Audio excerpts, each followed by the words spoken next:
Hey folks, how you doing? It's your buddy Dan, coming straight at you from Dan's Buddha Bodega. Today we're going to be going over a sativa dominant hybrid from GRASSROOTS, and it's called Lonestar.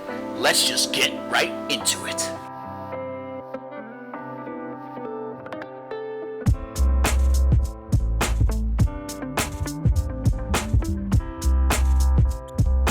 That's right, ladies and gentlemen. Today we are going to be going over GRASSROOTS' Lonestar strain. To be more specific, we're going to be going over the live resin Honeybucket. Honeybucket only meaning 3.54 grams or an eighth of an ounce.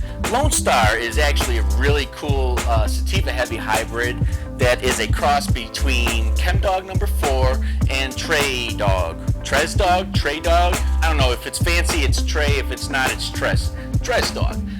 Two strains which by themselves are rather potent and tasty. I'm hoping that the potent factor is going to come in because when it comes to looks, I wasn't that impressed. Now, first impressions are very important to me. And my first impression of this product was not very good for a couple of reasons, and I'll tell you why. The first reason being, I had a hard time just getting into the damn container. And I don't think I'm the only one, since I read on a bunch of forums that, their extracts are notoriously hard to get into. I believe that because I tried their shatter ones and I had to break the box just to get it out. So, but once I had finally gotten it open and I had taken a look at it, I was very upset because I thought that I had been had or ripped off, because half of it was butter and the other half was maple syrup. And I was upset. It's hot. Did it melt? Are they not keeping it right back there? So I was upset. I texted and sent some pictures to my bud tender. She said, Dan, that's normal. I didn't believe her. So then I went on, some forums and they said, Dan, that's normal. I said, screw you. So then I went on Facebook and yeah, apparently it's normal, guys. So my getting upset over the separation or whatever is actually kind of silly because there was a lot of terps in there, and those terps really make things, work and taste a lot better. Now that I know, I'm not so, worried about it being a little bit goopy. I was able to just put it in the fridge to let it firm up. And yeah, guys, so first impressions weren't that good, but let's go on to taste. Now, since this was already behind the 8 ball due to my own ignorance, I decided to get a fresh nail to get a good, unadulterated hit, and let me tell you, it is amazing. There's really sweet tones in there, a little bit of lemon, and a little bit of pine. It just comes together really, really nice. Now, when you mix it up really good, I tried to get just that top layer, amazing. Bottom layer only, I couldn't do it because obviously, you can't get through with it, and then you mix it, and yeah, you know what I'm talking about. Woo! You can definitely tell that this is a sativa heavy hybrid because the jitters that come on right away, it's actually very potent. What do you say we give it a few more minutes and then we'll go over the effects? Alright, well, I've given a little bit of time for the effects to take hold, and let me tell you something, they did. Hard. This is a very potent live resin. I couldn't have guessed either by, how goopy it was. I thought it was gonna, it lost some of its potency, but man, that is not the case.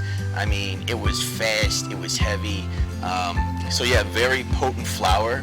I really wouldn't go and use this one for jitters or for anxiety, because it does make you feel just a little bit jittery, enough for me to advise against people with anxiety issues from using this strain. Yeah, there's a whole bunch of indicas that would probably serve you better. Now, it is a sativa heavy hybrid, so you do have a little bit of a spacey feeling, I want to say, a real heady feeling, but it's really energizing, and if you really like sativas, this might be a strain just for you. So in conclusion, you know what, I'd have to say that my overall impression of GRASSROOTS' Lonestar Live Resin Honeybuckets is they're good. They're well worth the money. Now, the only problems that I really had with it was, first of all, the packaging is damn near impossible to get into, and it's not just me saying that. And when I opened it up, it was not very visually appealing, but that was not any fault of theirs. It was a fault of mine. having not, seen it separate to that extent before. Once you got past, the visuals and you actually got there and you got to taste it, that's where this strain really shines.